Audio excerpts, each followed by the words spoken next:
Politics of plant development, मतलब कहते हैं इसको हिंदी में नियोजित विकास। क्या कहते हैं? नियोजित विकास। तो नियोजित, देखो दो दुनिया में दो तरह से काम होते हैं, एक होता है प्लांट, एक होता है अनप्लांट, है ना। प्लांट जो कोई भी काम अगर आपको सही तरीके से करना है, उस काम को आपको प्लान करना होगा। पहले काम कैसे करना है, कब करना है, किस टाइम पे कौन सा काम करना है बेटा, किस टाइम पे कौन सा काम करना है, किस काम को करने के लिए कितना घंटा फाइन रखना है, ये 2 घंटे में ये काम हो जाना चाहिए, अगले 2 घंटे में ये काम हो जाना चाहिए। तो देश जब हमारा आज़ाद हुआ 1947 में आज़ादी के बाद हमने क्या किया, हमारे पास बहुत बड़ी चुनौतियाँ थी। एक सबसे पहले आर्थिक चुनौती था, क्योंकि आप सब जानते हैं कि कहा जाता है कि भारत जो है वो सोने की चिड़िया थी अंग्रेजों के आने से पहले, और जब भारत अंग्रेज गए तो हमारे पास कटोरा थमा के चले गए, सब कुछ लूट लिया। इवन आप लोगों ने हिस्ट्री में पढ़ा भी है कि वो तो शाहजहां और सुल्तान जहां बेगम का शुक्रिया किया जाए, नहीं तो ये लोग चौखट के बारी भी ले जाते। कहा जाता है ब्रिटेन में एक म्यूजियम है, रॉयल ब्रिटेन म्यूजियम, उस म्यूजियम में जितना भी सामान है सब चोरी किया हुआ है भारत से, सब कुछ, मतलब भारत का ही सामान चोरी कर करके ये लोग ले गए और वहां पे अपना एक म्यूजियम बना लिया, नाम रख लिया रॉयल ब्रिटेन म्यूजियम। उसको चोर म्यूजियम कहे, उसमें कोई बुराई नहीं है, समझ रहे बात आप। तो जब हमारा देश आज़ाद हुआ बड़ी चुनौतियाँ थी, आर्थिक चुनौती बहुत बड़ा था।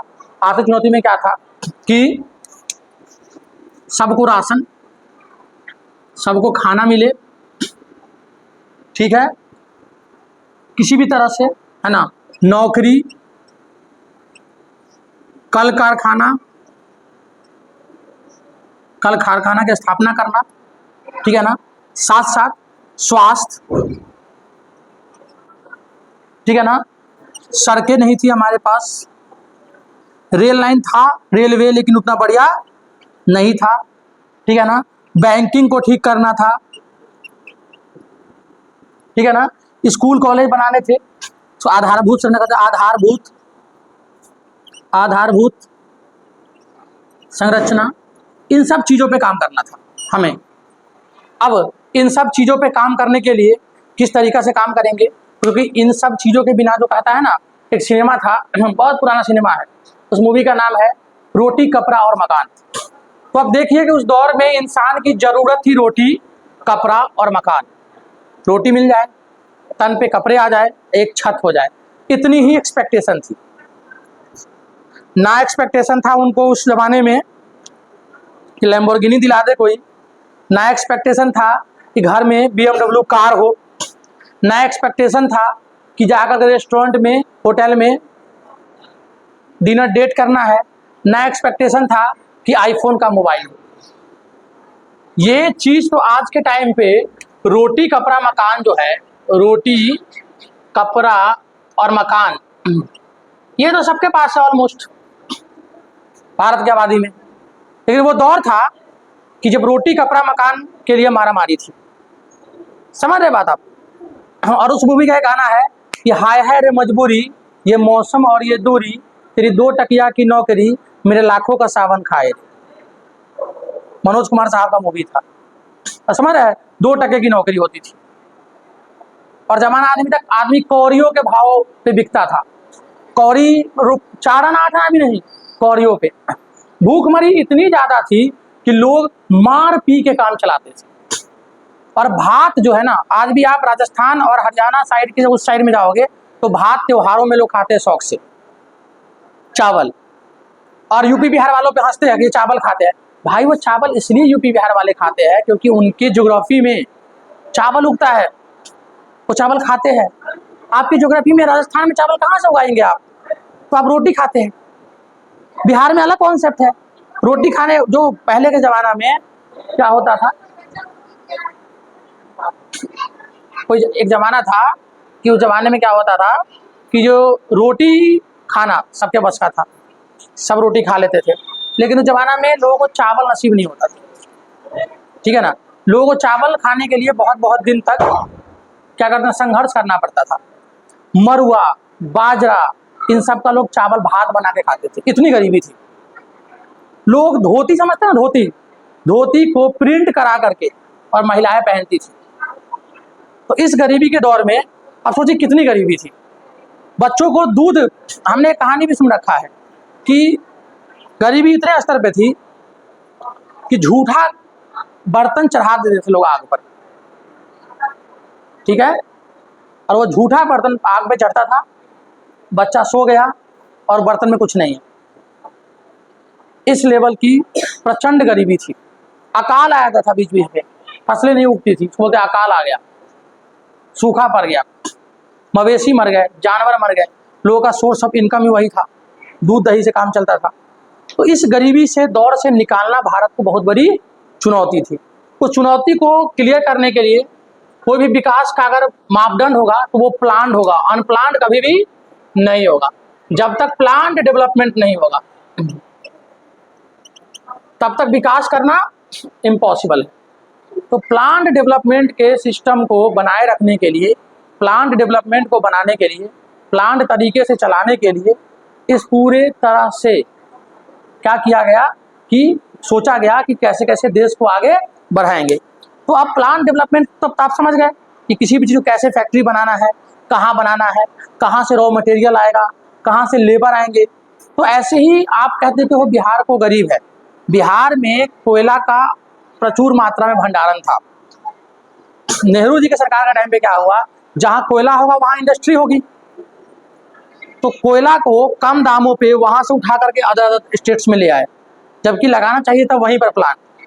तो हमारा कोयला पूरे देश घूमा, पूरे देश में इंडस्ट्री लगी, फिर बिहारी पूरा देश घूमा। उस टाइम पे अगर बिहारियों ने रोक दिया होता कि नहीं हम अपना कोयला जाने नहीं देंगे, तो आज बिहारियों को दिल्ली मुंबई पंजाब घूमना नहीं पड़ता।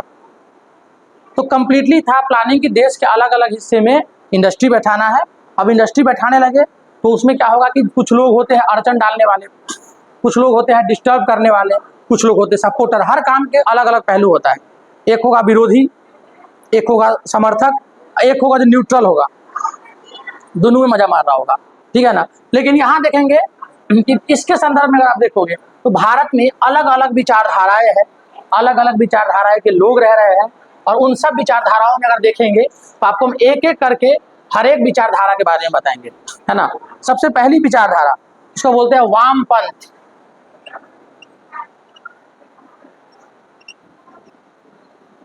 सुनने में इसकी विचारधारा आपको बड़ी अच्छी लगेगी। वामपंथ कहता है कि देश का विकास तो हो लेकिन गरीबों को साथ रख के हो, गरीबों को हक के लिए हो, और ये पूंजीवाद का सबसे बड़ा विरोधी होता है वामपंथ। लेकिन वामपंथ का एक सबसे बड़ा काला चेहरा ये है कि भारत में नक्सलियों को पैदा करने वाला और भारत में नक्सली मूवमेंट को लाने वाला वामपंथ ही है। वामपंथ ही वो विचारधारा था कि जब 62 की लड़ाई में हम चाइना से हार गए, हमारी जमीन कब्जा हो गया, उस टाइम पे वामपंथियों ने चाइना का सपोर्ट कर दिया। और आपको अगर आज के डेट में, आज 18 तारीख है ना, शांत करवाना, आज 18 तारीख है, आज के डेट में अगर आपको वामपंथ का काला चेहरा देखना है तो आप ट्विटर जाइए और खोलिए। आज का डेट का आपको मैं बता रहा हूँ, अमेरिका में खालिस्तानी आतंकवादियों को भारत का एक रॉ एजेंट विकास यादव नाम का वो मार रहा है, ऑपरेशन पे लगा हुआ है, समझ रहे बात।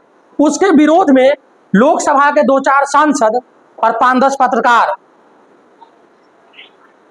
भारत को नीचा दिखा रहे हैं, मतलब भारत का ही खा रहे हैं और भारत को ही नीचा दिखा रहे हैं। वो कांग्रेस के और टीएमसी के सांसद हैं, और ध्यान रहे वो मुसलमान नहीं है, वो सबके सब तथाकथित ब्राह्मण, तथाकथित बंगाली ब्राह्मण सब है। तो देशद्रोही का जात धर्म नहीं होता है, देशद्रोही होता है।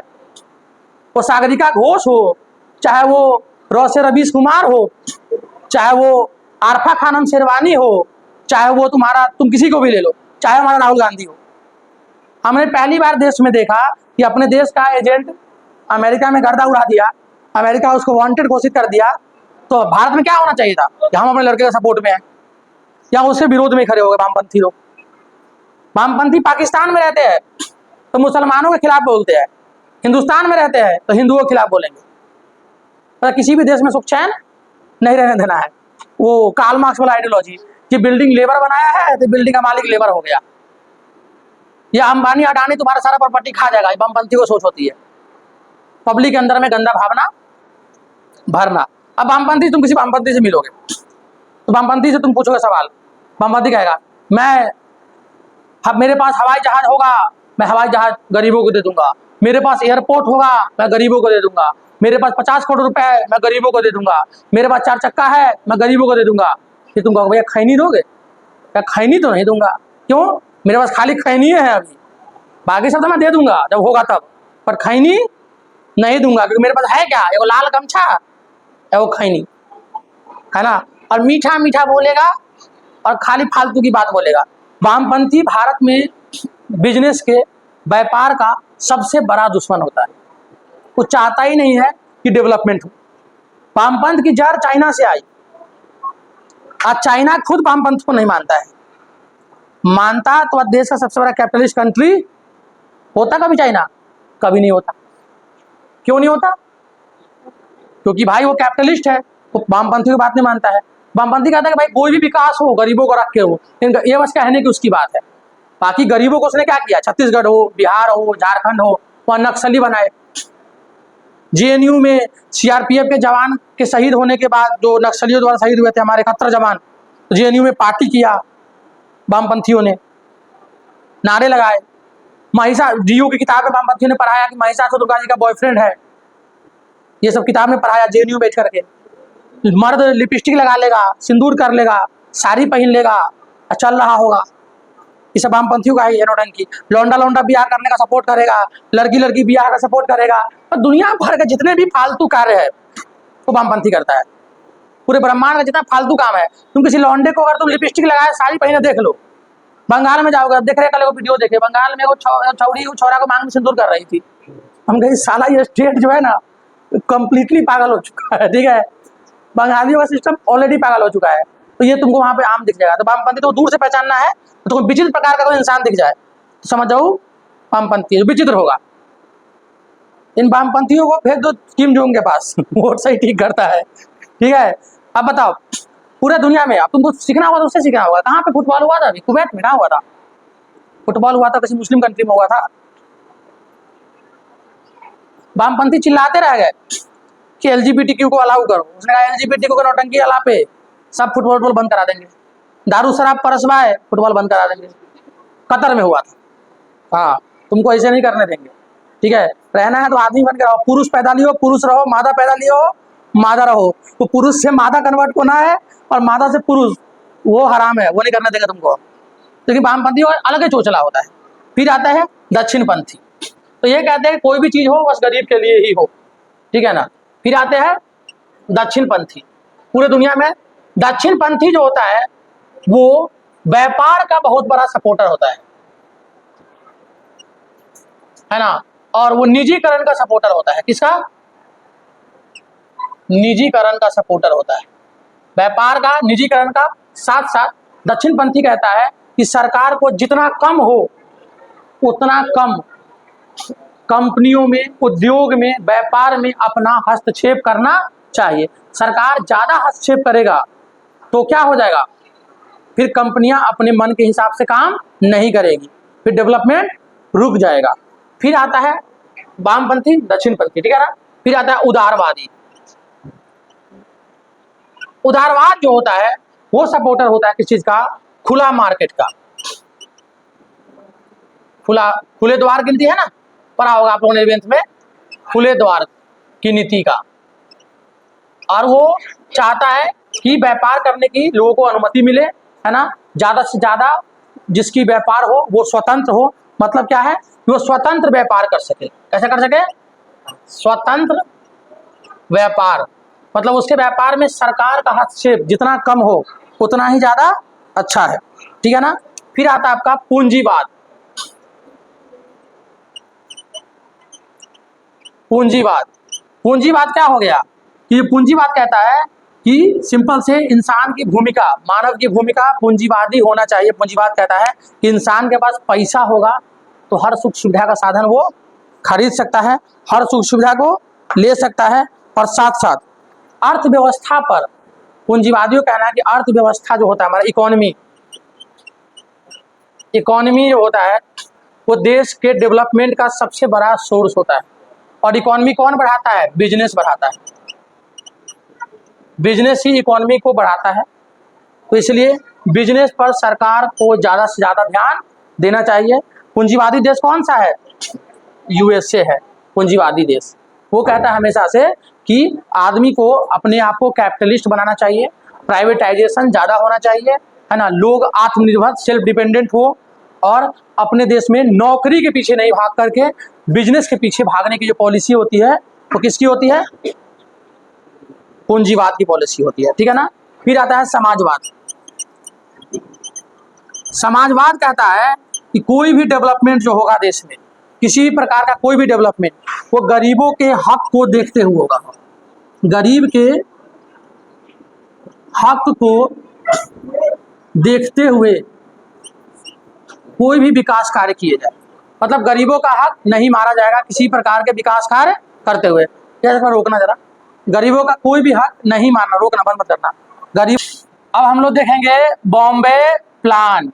देखिए बॉम्बे जो है ये मुंबई है ना, मुंबई, तो मुंबई का पुराना नाम बॉम्बे है। तो नाम चेंज करने की शुरुआत योगी जी नहीं की है। नाम चेंज करने की शुरुआत हर सरकार आता है तो उसको अपने सुविधा के अनुसार से वो नाम चेंज करते रहता है। तो ये बॉम्बे को मुंबई बनाने के लिए बहुत लंबा संघर्ष चला, शिवसेना का बहुत लंबा संघर्ष चला था। तो उस संघर्ष के बाद क्या हुआ, ये प्लान बन के आया कि बॉम्बे प्लान। अब ये बॉम्बे प्लान क्या हुआ, भारत आज़ाद होने वाला था, भारत को आज़ादी मिलने वाली थी, है ना, और इस आज़ादी मिलने के बीच में ही डिसाइड हुआ कि जब भारत अब आज़ाद होने वाला है तो भाई इतनी गरीबी है, किसी भी तरह से भारत में रोजगार तो प्रोड्यूस करना पड़ेगा, तो सबको तो सरकारी नौकरी नहीं मिल सकती है। भारत की आबादी का 2% ही सरकारी नौकरी है, याद रखिएगा 2%। तो 98% लोगों को आगे बढ़ाने के लिए, ठीक है ना, उनको डेवलपमेंट देने के लिए क्या किया गया कि सरकार ने एक प्लान की घोषणा की, ठीक है। ऐसा बंद करना एक बार। अब देखो तो क्या किया गया कि जब भारत आज़ाद होने वाला था तो ये डिसाइड किया गया कि 2% की आबादी को सरकारी नौकरी मिल पाएगा, बाकी 98% की आबादी क्या करेगी। तो उस आबादी के लिए रोजगार तो चाहिए ना, तो अभी रोजगार कैसे डेवलप होगा। तो सबसे पहली बात क्या लगाएगा दिमाग में कि उस टाइम पे भारत के जितने भी बड़े बड़े इंडस्ट्रियलिस्ट थे, मतलब बहुत बड़े बड़े बिजनेसमैन, इंडस्ट्रियलिस्ट, उद्योगपति, उन उद्योगपतियों ने 1944 में एक प्लान लेकर के आए जिस प्लान को कहा गया बॉम्बे प्लान। इस प्लान में मुख्यतः भारत के जो भी प्रमुख उद्योगपति थे, इंडस्ट्रियलिस्ट, जैसे JRD टाटा हो गए, टाटा, ठीक है ना, आपके देखोगे आप घनश्याम दास बिरला हो गए, घनश्याम दास बिरला, ठीक है ना, जॉन मथाई, पुरुषोत्तम दास,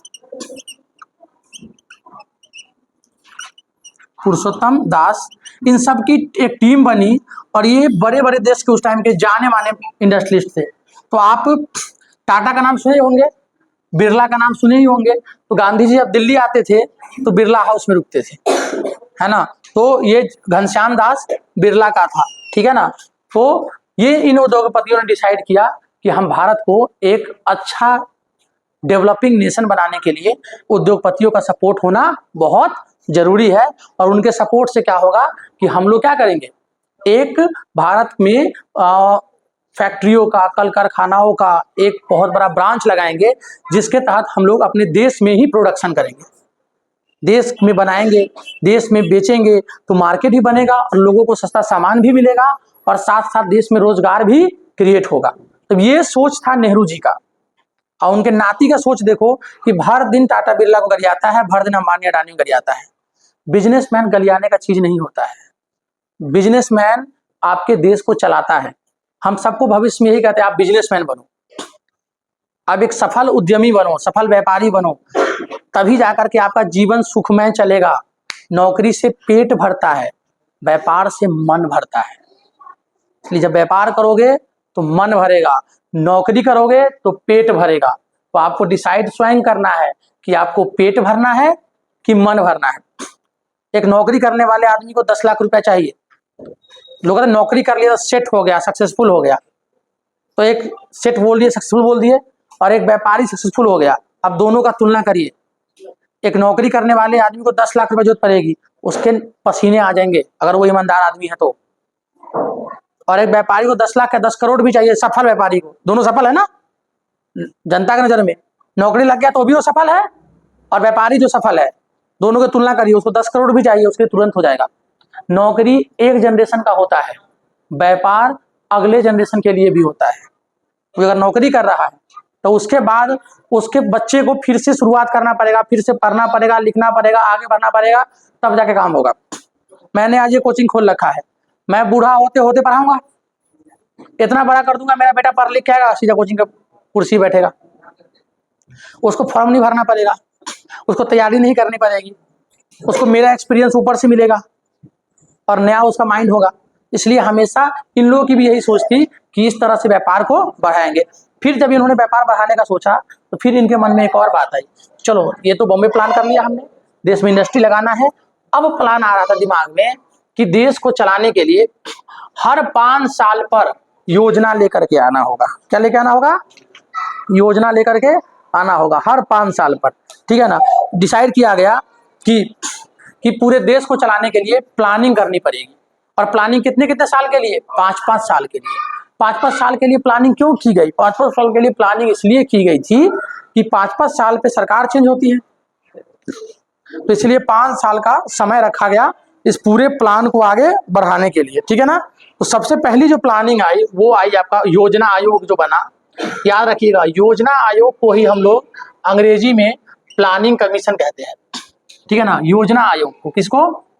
योजना आयोग, है ना। हम वहीं पे लिख दिया, बहुत आलसी आदमी है ना, भूल ज्यादा लिखना होगा। योजना आयोग को भी हम लोग प्लानिंग कमीशन कहते हैं। क्या कहते हैं? प्लानिंग कमीशन, है ना। इसकी स्थापना 1951 में हुई थी। कब हुई थी? 1951 में पहला योजना आयोग का स्थापना होता है ना। और योजना आयोग के सबसे पहले चेयरपर्सन कौन होते हैं? मतलब आपको कोई पूछेगा कि योजना आयोग का अध्यक्ष कौन होता है, जी बताओगे आप लोग? प्रधानमंत्री होता है। वेरी गुड, बताने में बुराई थोड़ी है। कौन होता है? प्रधानमंत्री होता है ना, ठीक है ना। ठीक है, और प्रधानमंत्री उस टाइम पे कौन थे? नेहरू जी थे, पंडित नेहरू जी थे, है ना। तो नेहरू जी उस टाइम पे प्रधानमंत्री थे, देश के पीएम थे, तो वो आपके योजना आयोग के पहले अध्यक्ष कहे जाएंगे, ठीक है ना। तो नेहरू जी ने ये पूरी योजना आयोग जो बनाई होगी, ऐसे तो नहीं बनाया दिया होगा, सुत उठ के उठे होंगे सुबह सुबह, कहें चलो योजना आयोग बना देते हैं, है ना। तो उन्होंने योजना आयोग को बनाने के लिए एक सब बहुत उस टाइम के बहुत बड़े इकोनॉमिस्ट, अर्थशास्त्री केन राज, कौन? केन राज, उसको अपने साथ लिया उनको, और फिर उन्होंने कहा कि देखिए अगले 5 साल तक हम किस चीज पे काम करेंगे। तो 5 साल तक तो भाई रोटी रोजगार की बात करनी है, पहले रोटी तो मिल जाए पेट में। तो पहले हम लोगों ने सबसे पहला ध्यान दिया कि कृषि पर ध्यान देंगे, क्योंकि तब तक हम लोग अमेरिका से आया हुआ गेहूं सड़ा हुआ खाते थे, अनाज बाहर कंट्री से आता था, प्रोडक्शन होता नहीं था। क्यों नहीं होता था? कि टेक्नोलॉजी हमारे पास नहीं थी। हमारे खेतों को नील की खेती कर करके अंग्रेज ऑलरेडी खराब कर चुके थे, तो हमारे खेतों से प्रोडक्शन भी गायब था। तो उस प्रोडक्शन को बढ़ाने के लिए केन राज जो बहुत बड़े अर्थशास्त्री थे, है ना, इकोनॉमिस्ट, इनके अध्यक्षता में योजना आयोग की स्थापना हुई, जिसके पहले अध्यक्ष आपके बने पंडित जवाहरलाल नेहरू। तो ये 51 से लेकर कब तक चला? 1956 तक, है ना। 1956 तक पहला योजना आयोग चला था, 51 से 56 तक, ठीक है ना। और फिर दूसरा कब से कब तक चला? 1956 से 1961 तक, और तीसरा 63 तक, नहीं बताओ कब तक? 61 से 66 तक। इसके बाद ब्रेक होता है बीच में, ध्यान रखिएगा। पहला 51 से 56, है ना, बीच में इमरजेंसी लगता है, युद्ध होता है, उस परिस्थिति वैसे वो हम आपको हर एक योजना आयोग अलग अलग दिन में आपको हम बताएंगे कि किसका क्या सा काम हुआ। तो कृषि पे जोर दिया गया, खेतों को उर्वरक क्षमता बनाने में, अच्छा कृषि उत्पाद लगाने में, इस सब चीज़ों पे जोर दे करके पहला योजना आयोग बनाया गया, जिसके अध्यक्ष पंडित जवाहरलाल नेहरू थे। और उन्होंने किसकी हेल्प ली थी? हाँ, केन राज की हेल्प लेकर के उन्होंने पहला योजना आयोग बनाया था, ठीक है ना। इसको नोट कर दीजिए, बंद।